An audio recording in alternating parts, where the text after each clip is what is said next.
Fala galera, tudo bem? Sejam bem-vindos ao Mestre na Periferia do Capitalismo. Nossas aulas sobre nosso glorioso José Mojica Marins aqui no canal Sombras Elétricas.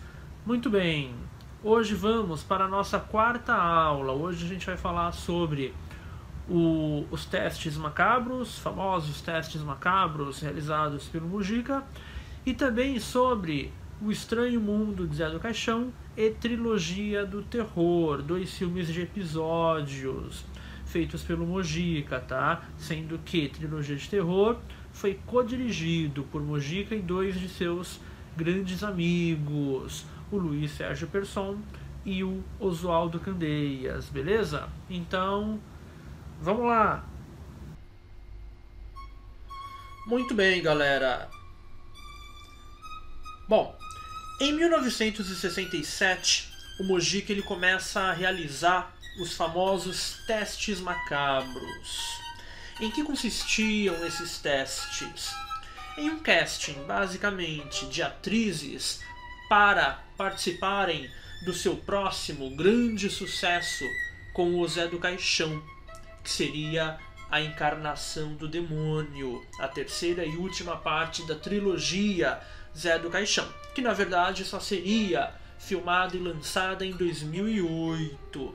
Bom, o Zé então fazia esses testes com as atrizes para entrarem no filme no seu estúdio alugado, que ocupava o espaço de uma antiga sinagoga no bairro do Brás, aqui em São Paulo, bairro operário, industrial do Brás, uma sinagoga desativada.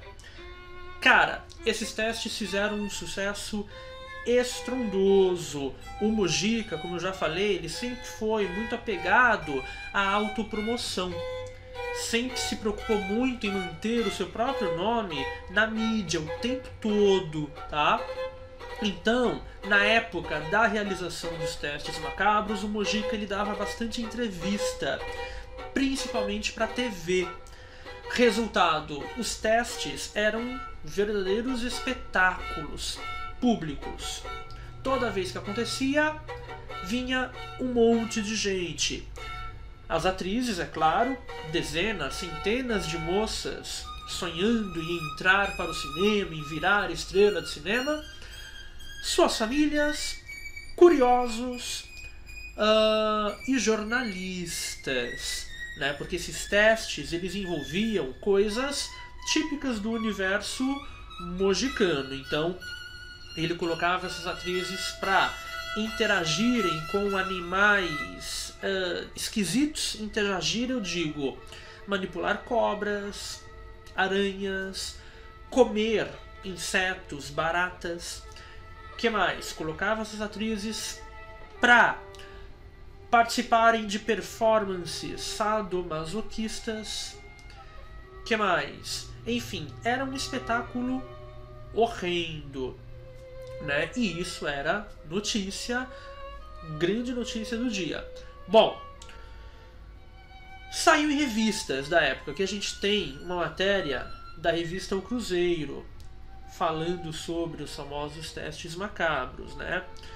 Óbvio que não ia demorar muito para a ditadura começar a encrencar.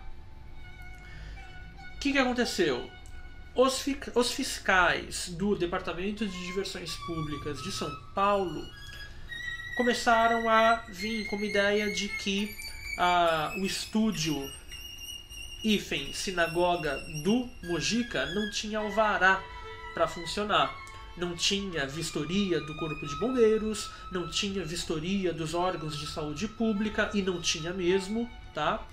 E além do mais, esses testes macabros eram espetáculos públicos. Isso era o que dizia a ditadura. Eram espetáculos públicos e para funcionar precisavam de uma outra licença, uma licença específica. E o Mojica argumentava que não eram espetáculos, ele não vendia ingressos, tá?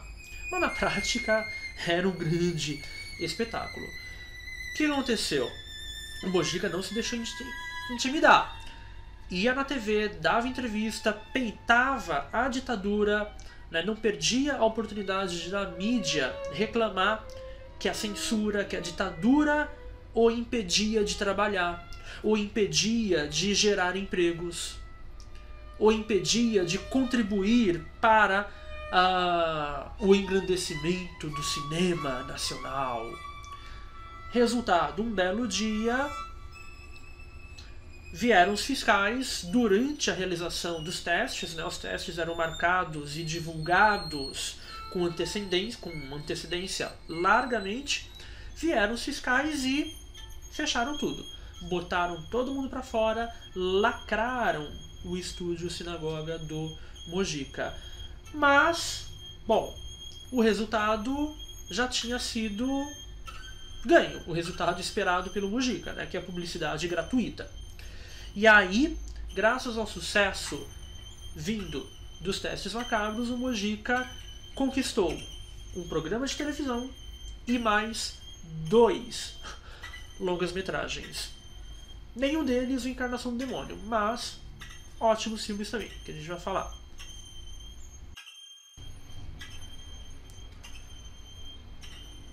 Bom, depois então dos testes macabros, o Mojica ele é convidado a criar um programa na TV, na TV Bandeirantes, que na época era uma TV iniciante aqui em São Paulo, um canal pequeno, mais direcionado às classes populares.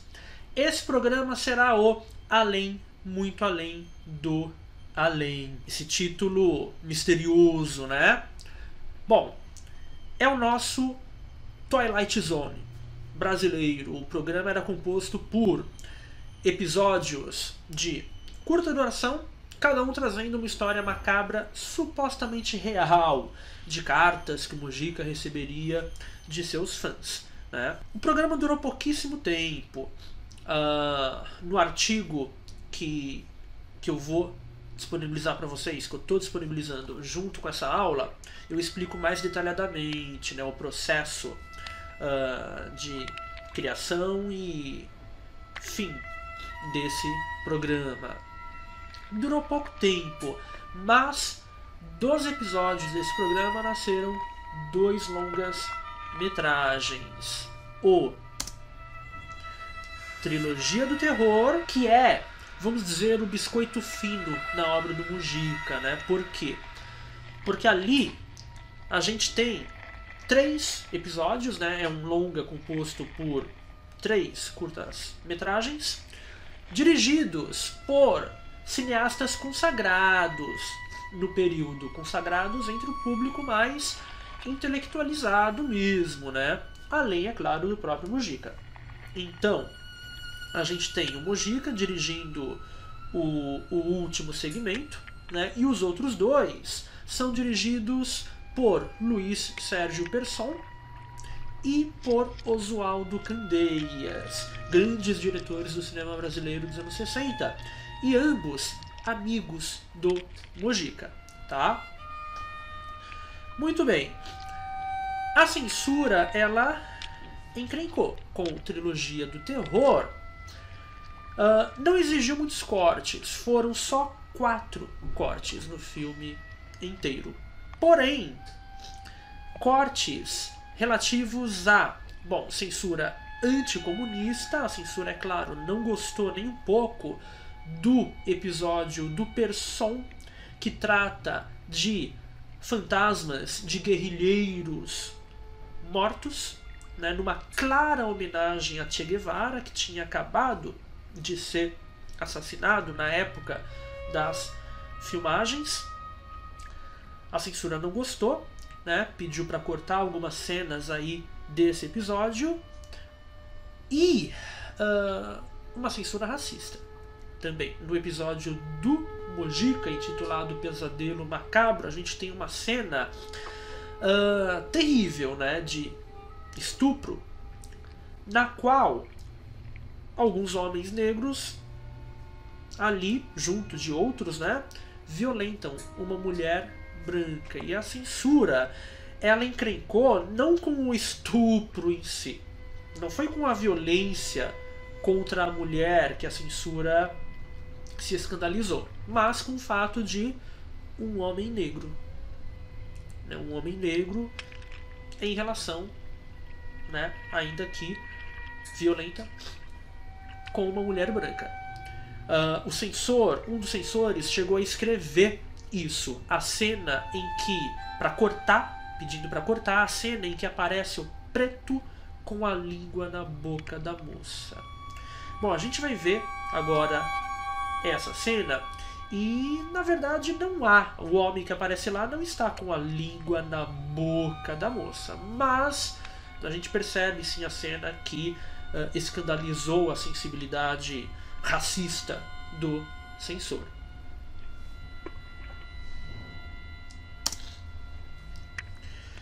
O segundo filme foi O Estranho Mundo de Zé do Caixão, também formado por episódios, e aqui todos os episódios dirigidos pelo próprio Mojica mesmo, tá? Esse filme foi um dos que mais, talvez, excetuando-se o Ritual dos Sádicos, foi o segundo filme que mais sofreu intervenções por parte da censura, tá? Ele foi apresentado 3 vezes. Na primeira foi completamente interditado e no final da história, né, na terceira vez, a censura, liberou, né, o filme, porém com muitos cortes, né? Assim, muitos cortes. No total, dos 84 minutos aproximadamente que o filme tinha, 17 minutos teriam que ser cortados. A versão que acabou indo para os cinemas na época ficou incompreensível, claro, né? E isso prejudicou terrivelmente as bilheterias. Muito bem, e além desses cortes, a censura exigiu mais uma vez uma mudança no roteiro, uma mudança no final do filme, tá? No terceiro episódio, chamado provocativamente Ideologia, que a gente vai ver também e analisar agorinha, tá?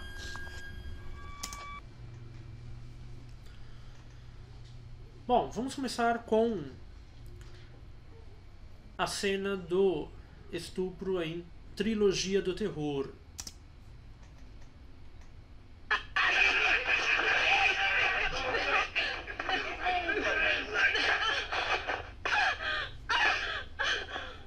Mulher obedece no tato.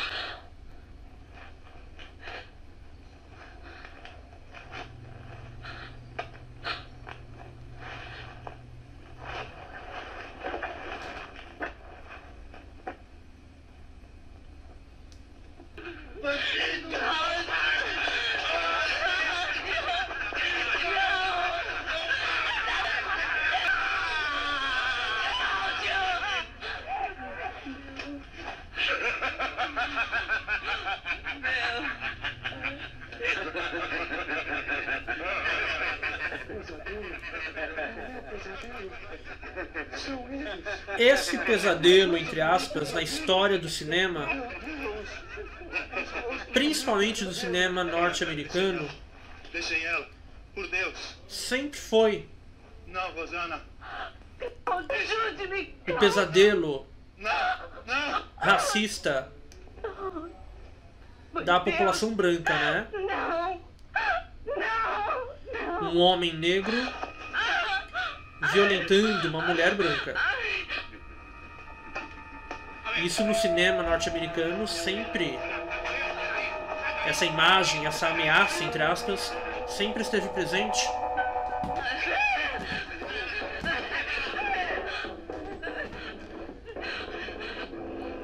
Conforme estudo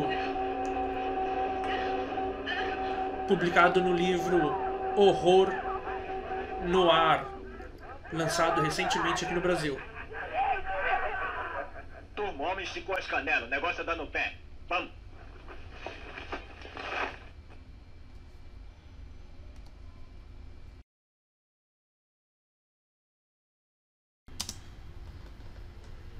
E agora, o final de O Estranho Mundo de Zé do Caixão.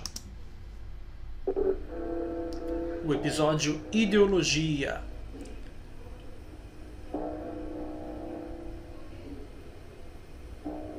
Que apresenta esse personagem tão peculiar, o Ashiak Odes, anagrama de Zé do Caixão. Antropófago.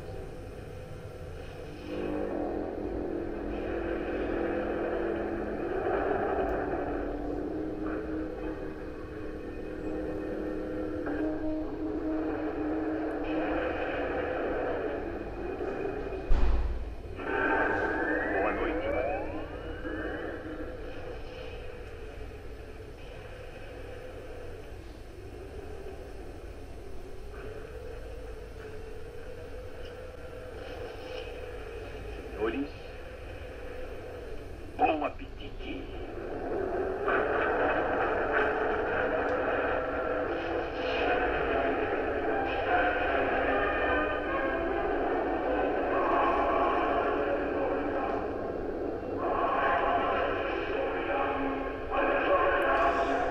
Banquete antropofágico ao som de Aleluia.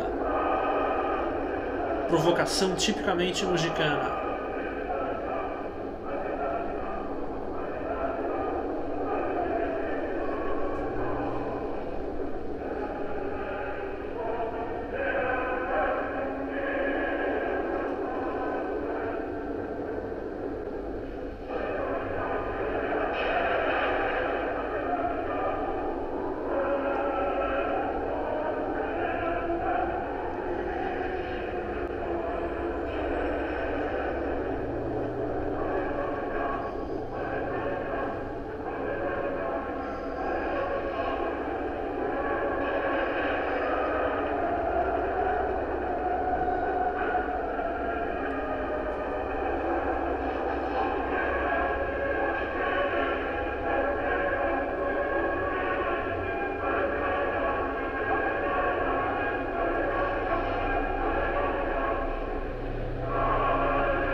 E este é o final original do filme,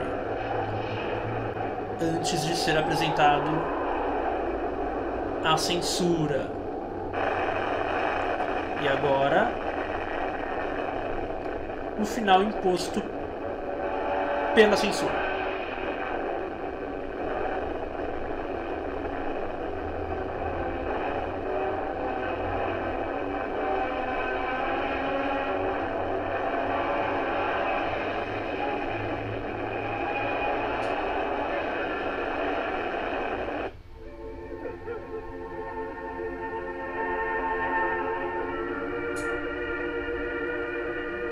Mais uma vez, a Ave Maria de Buñuel.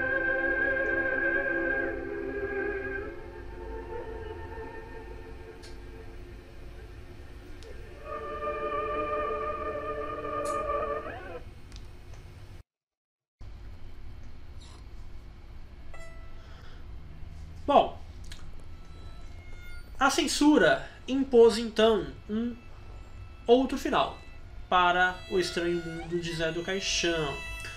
Porém, o Mojica, mais uma vez, não tinha dinheiro para refilmar cenas, pagar equipe, enfim. O que ele fez? Da maneira a mais gambiarra possível, né? Mas é isso, Mojica sempre se aproveitando de restos de fita, de película doadas por seus amigos cineastas, quer dizer, fazer cinema a partir do nada. Mojica, o que ele vai fazer então? Ele vai desenhar toscamente raios sobre a própria película, indicando a punição, a ira de Deus se abatendo sobre o canibal. Vai se aproveitar de cenas genéricas de explosões, de um filme egípcio, na verdade, que tinha sido disponibilizado por seu produtor, o George Serkis, também egípcio, um filme bem obscuro. Então ele vai roubar essas cenas lá do outro filme e terminar com, mais uma vez, aquela mensagenzinha bem carola, né, católica, tradicional, conservadora, né, revelando aí a punição exemplar para o vilão do filme, né, de acordo com o que a censura exigia. Quer dizer, não dá para ter um personagem, né, como o Ashiaki Odess fazendo todas essas barbaridades que ele faz ao longo do episódio e terminando na maior, né, terminando ali no banquete com seus comparsas de boa. Não, de jeito nenhum. Tem que rolar uma punição. Só que o Mujica, ele mais uma vez vai ser muito esperto também, né?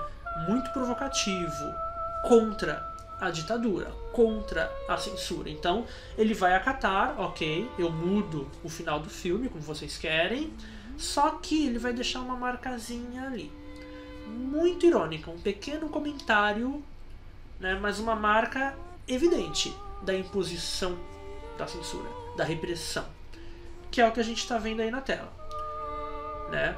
O filme, na prática, ele tem dois finais. Não é que o Mujica mudou o final, não. Ele deixou o final dele e também acrescentou o final da censura. Então, o banquete termina lá com o letreiro fim. Ele não retirou esse letreiro. Quer dizer, deixando claro que, olha, este é o meu final. Meu, artista, diretor, que estou sendo aqui, ó, reprimido pela ditadura, né? Ele deixa lá o letreiro. E aí depois ele bota lá o que a ditadura quer que ele bote. As cenas lá de punição divina, castigo e tal. E aí de novo, mais uma vez, o mesmo letreiro fim. O efeito é cômico, mas ao mesmo tempo muito subversivo, irônico, né? Mais um sinalzinho aí da genialidade do Mujica, tá? Bom, rapaziada, é isso aí por hoje. Espero que vocês tenham curtido. Qualquer dúvida, comentários, eu estou aqui à disposição. Se você curtiu, deixe o seu like, se inscreva no canal, divulgue para os amigos e logo logo, semana que vem, estaremos de volta para mais Sombras Elétricas, para mais um mestre na periferia do capitalismo. Não esqueçam de visitar nosso blog Sombras Elétricas. Também estamos no Instagram, no Letterboxd e no Twitter.